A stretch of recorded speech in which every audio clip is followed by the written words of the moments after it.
Assalamualaikum warahmatullahi wabarakatuh. Waalaikumsalam warahmatullahi wabarakatuh. Terima kasih, selamat pagi Bapak Ibu semuanya. Terima kasih untuk waktunya hari ini. Rencana kegiatan saya hari ini itu adalah untuk diseminasi dari pembelajaran di CGP pada modul 1.4 itu adanya penyebaran pemahaman dan pengalaman positif budaya positif ya, penyebaran pemahaman dan pengalaman budaya positif khususnya untuk kita di SMP 3 Hiliran Gumanti. Untuk perkenalkan saya Iksan Ristu Fauzi, lahir di Alam Panjang 30 Juni 1990. Ya, dengan alamat di Alam Panjang dan nomor HP itu 082284580109 dan dinas di SMP N3 Hiliran Gumanti. Baik Bapak Ibu, tujuan diseminasi saya hari ini adalah untuk berbagi praktik baik tentang budaya positif dan mewujudkan kolaborasi dan kerjasama dalam mewujudkan budaya positif di sekolah khususnya di SMP 3 Hiliran Gumanti. Kita mulai yang pertama, ada namanya budaya positif. Jadi budaya positif di sini adalah nilai dan kebiasaan di sekolah yang berpihak pada murid agar mereka dapat berkembang menjadi pribadi yang kritis, penuh hormat dan bertanggung jawab sesuai dengan profil pelajar Pancasila. Konsep budaya positif di sini ada beberapa hal. Yang pertama ada paradigma belajar, disiplin positif, nilai-nilai kebajikan, kebutuhan dasar manusia, motivasi perilaku manusia, posisi kontrol guru, keyakinan kelas, dan yang terakhir segitiga restitusi. Untuk beberapa waktu ke depan kita akan coba bahas ke-8 dari materi ini. Kita mulai dulu dari 1, perubahan paradigma belajar. Di sini kita punya paradigma belajar itu profil pelajar Pancasila, yang pada tujuan akhir atau muara akhir dari pendidikan kita menciptakan profil pelajar Pancasila. Jadi profil pelajar Pancasila sendiri itu ada beberapa. Yang pertama mandiri, beriman dan bertakwa dan berakhlak mulia, berkebinekaan global, gotong royong, kreatif dan bernalar kritis. Jadi pada budaya positif ada namanya teori kontrol atau teori pilihan. Jadi kita di sini sebagai guru adanya teori kontrol. Yang pertama, ilusi kita bisa mengontrol dari si murid tersebut. Yang kedua, ilusi bahwa kritik dan membuat orang merasa bersalah dapat menguatkan karakter. Ya, ini sering kita temui di sekolah kita ya. Jadi kita merasa kita tuh sudah mampu mengontrol diri murid, tetapi itu hanya ilusi. Dan mampunya kita mengkritik, dengan kritikan itu kita merasa dapat menguatkan karakter si murid, tapi ternyata itu tidak ya, ada kekeliruan kita di sana. Dan ada ilusi bahwa semua penguatan positif efektif dan bermanfaat. Tidak semua ya. Dan yang terakhir ada ilusi bahwa orang dewasa memiliki hak untuk memaksa. Jadi karena kita besar dari murid, kita merasa kita tuh punya hak untuk mengatur mereka. Tetapi itu semua hanyalah sebuah ilusi. Jadi di sini ilusi yang dimaksud tadi, semua tindakan murid itu dia terpengaruh oleh yang namanya motivasi dari si murid itu sendiri. Jadi mereka mempunyai alasan untuk melakukan sesuatu sama seperti kita, tetapi kita terkadang merasa dengan kritikan kita itu murid bisa menjadi lebih baik. Tapi ternyata bukan itu saja cara untuk membuat karakter murid menjadi lebih baik. Selanjutnya ada disiplin positif, itu mengacu pada disiplin yang memiliki tanggung jawab terhadap apa yang dilakukan berdasarkan nilai-nilai yang diyakini.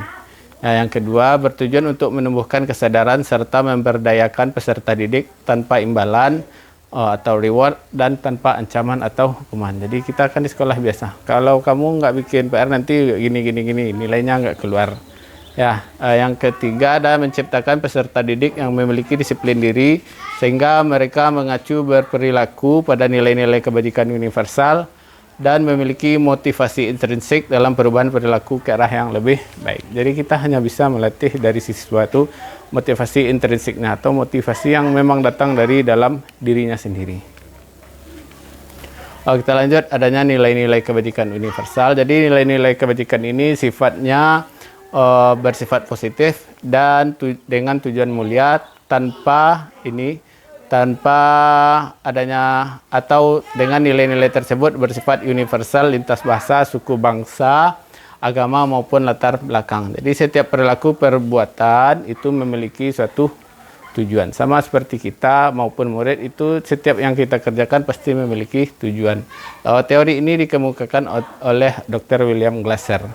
Dengan mengingatkan nilai-nilai kebajikan yang diyakini seseorang, maka motivasi intrinsik akan terbangun, sehingga menggerakkan motivasi dari dalam untuk mencapai tujuan mulia yang diinginkan.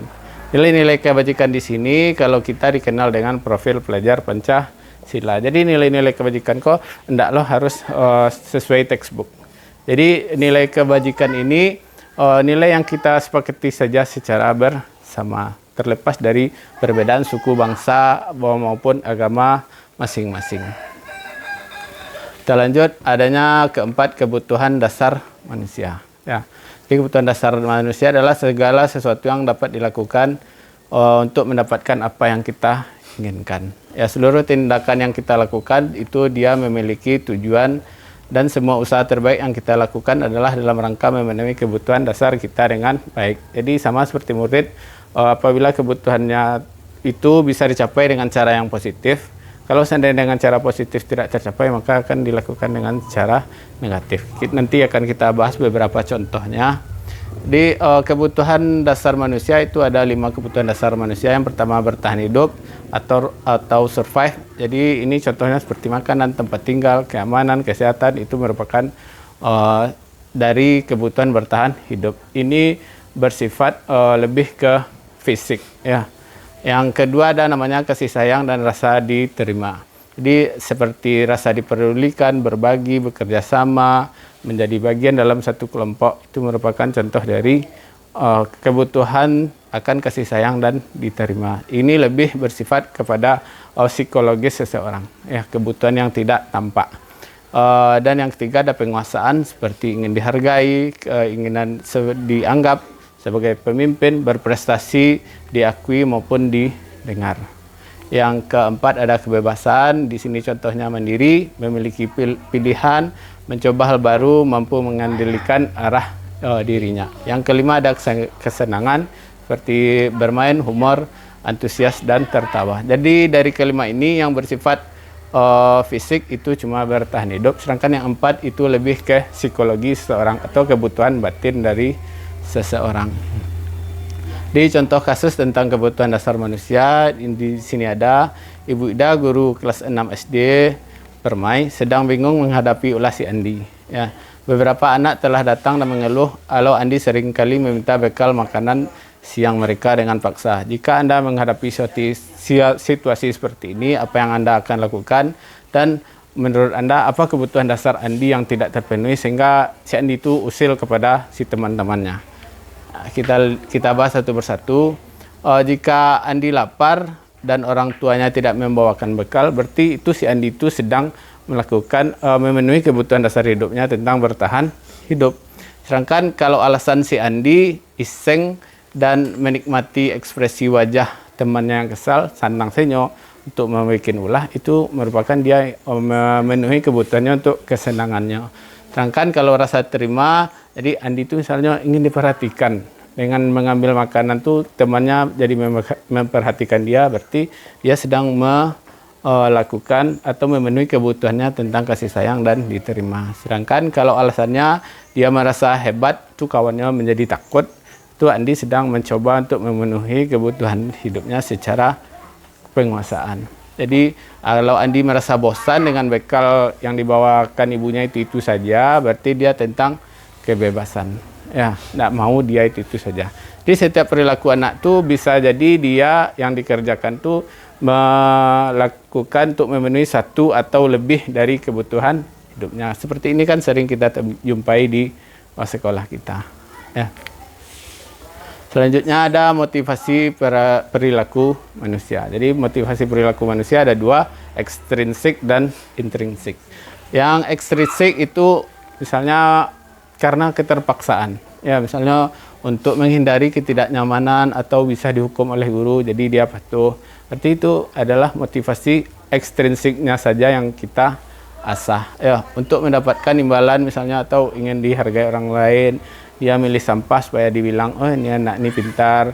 Berarti itu motivasi ekstrinsiknya. Sedangkan kalau intrinsik itu memang yang datang dari dalam dirinya. Ya, untuk menjadi orang yang mereka inginkan dan menghargai diri sendiri dengan nilai-nilai yang mereka punya. Misalnya dia ada motivasi, dia bertanggung jawab. Dia milih sampah itu karena memang dia tanggung jawab dia sebagai siswa. Berarti itu memang benar-benar motivasi intrinsiknya. Tapi kalau kita ancam-ancam segala macam karena takut dihukum, itu yang terasah adalah motivasi ekstrinsik saja. Jadi ada yang selanjutnya ada hukuman, konsekuensi, dan restitusi. Ini yang sering kita temui di sekolah ya. Jadi untuk hukuman itu tidak terencana, bisa tiba-tiba saja. Kadang kita marah ke murid, langsung berikan hukuman tanpa ada rencana dulu. Ya.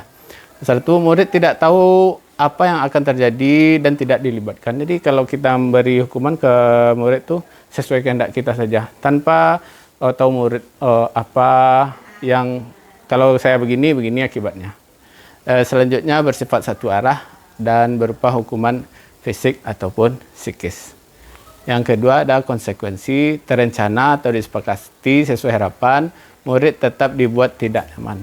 Ya, misalnya kalau tidak upacara kamu nanti milih sampah, itu merupakan contoh dari konsekuensi. Sikap guru selalu memonitor murid. Yang terakhir ada restitusi, itu yang paling bagus. Jadi prosesnya menciptakan kondisi bagi murid untuk memperbaiki kesalahannya. Proses kolaboratif yang mengajarkan murid untuk mencari solusi sendiri, tapi tetap didampingi oleh guru. Di hukuman dan penghargaan itu ada efeknya. Ya, biasanya efeknya ini penghargaan itu tidak efektif. Jadi kalau anak tuh biasanya kalau diberi penghargaan, kalau nanti suatu saat kita tidak memberi dia penghargaan, dia motivasi intrinsiknya itu tidak jalan lagi. Karena dia cuma mengharapkan penghargaan. Jadi bisa penghargaan itu merusak hubungan. Contoh, biasanya kalau si A kita puji, dia akan termotivasi belajar. Sementara di lain waktu kita puji si B, si A merasa tersaingi. Jadi bisa hubungan kita dengan si A menjadi rusak. Satu, penghargaan menurunkan kualitas, penghargaan mematikan kreativitas. Jadi anak itu cuma mengejar yang misalnya kalau kamu bisa gini dikasih ini. Kalau anak kita di rumah kan, kalau kamu mau mandi nanti belikan kue. Ya. Jadi yang selanjutnya penghargaan mengurangi motivasi intrinsik. Kalau di rumah contohnya anak tuh kalau tidak ada kesadaran kalau mandi itu butuh ninyo. Kalau mandi itu supaya dia bersih. Jadi tidak ada itu dia mandi itu supaya nanti dibelikan kue. Jadi tidak terasah motivasi intrinsiknya. Kalau kita berikan dia hukuman atau penghargaan saja. Jadi contoh dari hukuman misalnya ini mencatat 100 kali dalam buku, saya tidak akan terlambat lagi, itu contoh dari hukuman.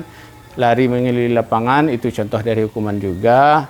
Murid diminta push up juga contoh dari hukuman. Sedangkan yang konsekuensi itu misalnya mengganti kertas tugas teman yang telah dicoret-coret, itu kan konsekuensi atas perbuatannya. Membersihkan tumpahan air di meja tulis karena tersenggol, ya itu konsekuensi juga. Kita lanjut. Apa yang terakhir itu restitusi. Jadi restitusi itu proses menciptakan kondisi bagi murid untuk memperbaiki kesalahan mereka sehingga mereka bisa kembali kepada kelompok mereka dengan karakter yang lebih kuat. Proses kolaborasi yang mengajak murid untuk mencari solusi atas masalah mereka dan membantu murid berpikir seperti apa yang mereka inginkan dan bagaimana mereka harus memperlakukan orang lain. Oke, ciri-ciri dari restitusi: memperbaiki hubungan bukan untuk menebus kesalahan, berisikan tawaran bukan paksaan, menuntun untuk melihat ke dalam diri, mencari kebutuhan dasar yang mendasari tindakan mereka. Cara yang paling baik untuk menyelesaikan masalah, fokus pada karakter bukan tindakan, fokus pada solusi, dan yang terakhir mengembalikan murid yang berbuat salah kepada kelompoknya, tapi dengan karakter yang lebih kuat. 5 posisi kontrol guru itu ada penghukum, pembuat merasa bersalah, teman, pemantau, dan manajer. Ini kelima ini pernah kita alami atau kita kerjakan di sekolah ya. Yang pertama penghukum itu biasanya guru yang hobi menghukum anak. Misalnya ada kesalahan anak dihukum langsung. Ya itu pernah, saya pun juga pernah membuat merasa bersalah. Jadi di sini berapa kali bapak ibu harus memberitahu kamu selalu saja mengecewakan bapak ibu. Misalnya, Lena bikin tugas Lena, mbak aku. Jadi enggak ibu awak. Jadi itu sehingga membuat anak tuh merasa dia bersalah pada dirinya dan beranggapan dia nanti mempunyai karakter yang gagal. Ya, itu harusnya itu kita hindari. Yang keempat tuh sebagai teman, ayo dong ikuti aturan sekolah. Misalnya anak tuh buatlah tugas tuh demi ibu, because supaya nilai awak keluar lain. Ya enggak payah ibu deh. Jadi itu sebagai teman, memposisikan diri awak sebagai teman. Ini seharusnya juga harus kita hindari sebagai seorang guru. Selanjutnya pemantau. Ya kalau pemantau kamu sudah melanggar peraturan sekolah, jadi awak tanya misalnya anak itu ada yang melanggar, tahu awak kan apa konsekuensinya, misalnya dengan tidak ikut upacara atau konsekuensinya tahu misalnya dengan membersihkan lapangan, ya atau nanti kamu kerjakan ini, itu seperti pemantau. Dan kalau yang manajer itu awak tanya anak tuh, kenapa kamu dipanggil misalnya anak tuh karena terlambat bu, karena tidak ikut upacara. Jadi awak tanya lo balik nanti akhirnya kira-kira kalau seperti ini terus ditanya anak tuh, misalnya dia jawab kalau kayak gini terus ya ndak ancak bu misalnya kata anak kan. Nah, di terakhir kita tawarkan solusi bagaimana kira-kira bagaimana cara memperbaikinya. Misalnya tahu anak tuh, ya bu saya akan berusaha minggu depan datang tepat waktu dan ikut upacara. Jadi anak tuh ndak merasa dia dibikin seperti karakter yang gagal. Ya, jadi solusinya datang dari dirinya. Jadi motivasi intrinsiknya bisa kita asah atau terbangun. Ini beberapa contoh posisi kontrol. Kita lanjut yang keyakinan kelas. Keyakinan kelas itu mengapa keyakinan kelas? Kok enggak peraturan kelas saja yang kita bikin. Jadi sama seperti mengapa kita memiliki peraturan harus menggunakan helm bila mengendarai kendaraan roda 2. Atau mengapa kita memiliki aturan 3M menggunakan masker, mencuci tangan, dan menjaga jarak 1,5 meter pas COVID kemarin. Atau mengapa kita memiliki peraturan harus datang pada tepat waktu untuk mengikuti pelatihan. Jadi di sini ini adalah untuk keselamatan bersama. Ya, seandainya kalau Anda pakai helm pergi ke kota, pakai kendaraan itu untuk keselamatan bersama. Karena awak tahu kalau dengan tidak memakai helm itu bisa mencelakakan diri dan mencelakakan orang lain. Ya, jadi itu yang awak yakini supaya awak tidak celaka orang lain, tidak celaka, bukan karena aturan. Harusnya pola pikirnya seperti itu. Jadi ada cara kita membentuk keyakinan kelas. Biasanya ini bisa kita lakukan tiap pertemuan atau tiap bab atau tiap semester di awal-awal ya. Jadi bersifat abstrak berupa pernyataan universal, tersirat atau tersurat, dibuat dalam pernyataan positif, sedikit saja agar mudah diingat, sesuaikan dengan kondisi sekolah kita dan semua warga terlibat dalam membuat keyakinan kelas. Misalnya keyakinan kelas itu kita masuk keyakinan apa yang kita yakini. Misalnya saya akan datang tepat waktu. Setelah itu akan mengikuti kegiatan belajar dengan baik, menghargai guru, menghargai teman. Jadi itu yang kita sepakati dengan siswa-siswa kita di kelas. Jadi saat mereka keluar dari keyakinan, nanti saat sebentar Bapak Ibu.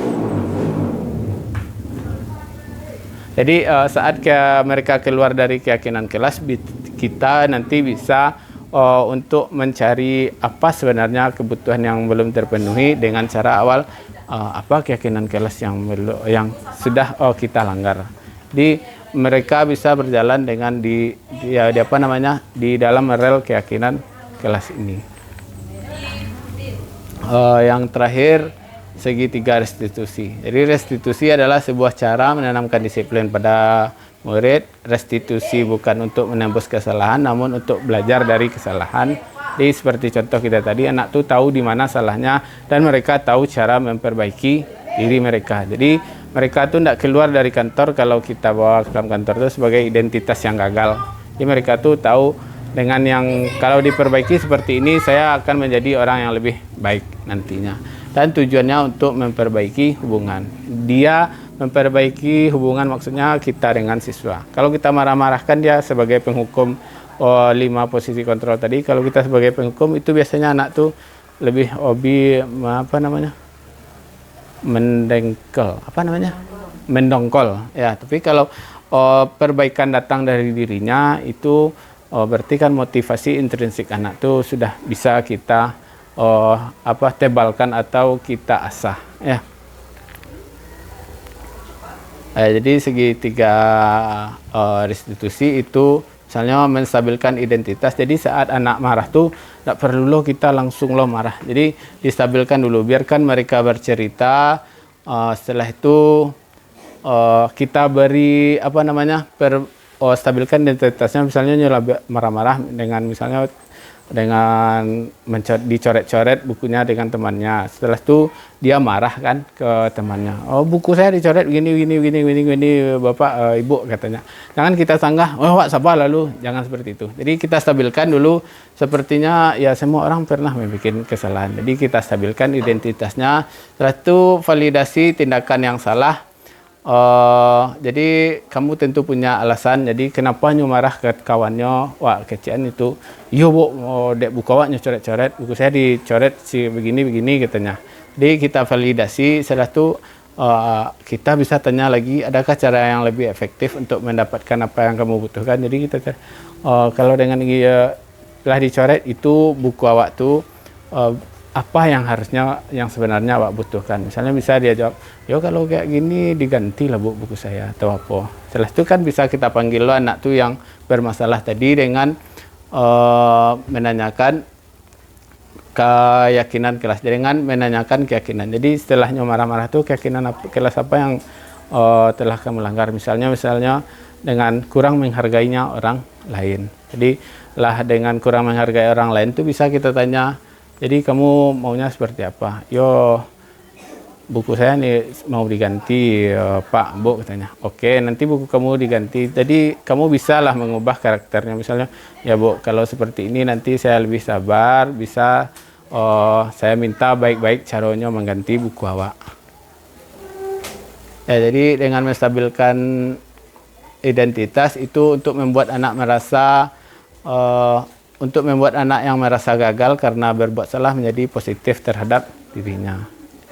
Yang kedua, validasi tindakan yang salah itu membantu murid mengenali basic atau kebutuhan dasar yang ingin dipenuhi ketika melakukan sesuatu. Dan yang ketiga, menanyakan keyakinan untuk melihat kesalahan yang dihubungkan dengan norma sosial atau nilai-nilai yang mendasari orang berinteraksi dengan orang lain. Jadi dengan menanyakan kamu sebenarnya mau seperti apa kalau mereka nyutari. Jadi kemarin sudah kami cobakan contoh penerapan restitusi. Ini contoh anak yang terlambat tidak ikut upacara. Jadi alasannya kenapa dia seperti itu, karena katanya terlambat. Kenapa terlambat? Tidak pakai sepatu. Jadi setelah stabil identitasnya, kesalahannya dah tahu karena tidak ikut upacara, barulah kita menanyakan ke tahapan yang terakhir, apa solusi dari perbuatannya. Kemarin saya tanya, bagaimana solusinya Fadil? Ya Pak, saya akan pakai sepatu dan akan ikut upacara untuk minggu besok. Berikut contoh penerapan segitiga restitusi. Penerapan segitiga restitusi. Demonstrasi kontekstual modul 1.4 oleh Iksan Restu Fauzi, ESPDGR, CGP Angkatan 10 Kabupaten Solok. Tujuan pembelajaran khusus. CGP dapat mempraktikkan pemahaman mereka tentang penerapan segitiga restitusi dengan murid di sekolahnya.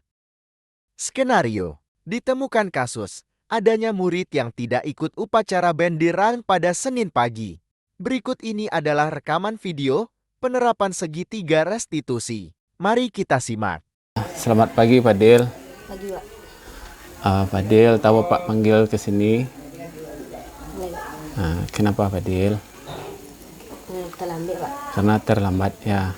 Jadi terlambat tidak ikut upacara ya. Di Fadil kan tadi tidak ikut upacara ya.